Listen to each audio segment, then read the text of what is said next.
રસ્તામાં મેં જોયું કે આ કંઈક અલગ જ પ્રકારનું હતું. તો મેં અંદરથી આમ કમ્પ્લીટ જોયું ને તો મને પક્ષીનો માળો લાગ્યો. તો મેં ભાઈ અને આર્યનને દેખાડ્યું કે જો પક્ષીનો માળો, કેમ કે એને તો પહેલાં જોયો નહોતો એટલે મેં એને બતાવતી હતી. તો અમે અહીંયા જોઈ શકો છો કે આવી ગયા છે ઘરે, મંદિરથી પાછા આવીને ઘરે આવી ચૂક્યા છે. અહીંયા ભાઈએ છે ને હેડપંપ ચાલુ કરીને આર્યન બતાવે છે, અહીંયા પગ ધોવે છે ભાઈ. તો એને બી ચૂલ મચી કે મને બી કરવા દે, મને બી કરવા દે. કેમ કે છે ને સિટીમાં બધું જોયેલું ના હોય એટલે ગામડામાં જ જોવા મળે એટલે નાના છોકરાઓને બધું અજીબ જ લાગે.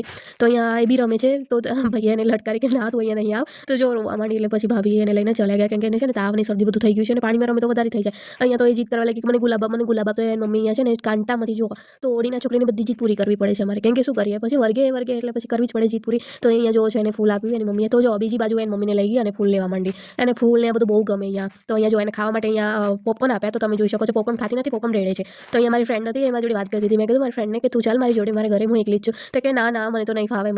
તો હું એને વર્ગી હતી કે ચાલ ને મારી જોડે ઘરે રહેવા. તો એની મમ્મી કે તું અહીંયા આવ ને રહેવા. મેં કીધું ના મારથી નહીં આવાય, એટલે કે મમ્મીની તબિયત સારી નથી એટલે મેં એને કીધું કે તું આવ, એટલે કે તું આવ એમ કરીને અમે લડતા હતા એકબીજાને. તો બસ હા, તો અમારો મિની વ્લોગ તમને કેવો લાગ્યો ગાઈસ? અને હા, આવતા મિની વ્લોગમાં હું તમને મારા ફઈનું ઘર બતાવીશ. અમારા મિની વ્લોગને લાઈક, શેર એન્ડ સબસ્ક્રાઇબ કરવાનું ભૂલતા નહીં. બાય ગાઈસ, જય શ્રી કૃષ્ણ, બાય.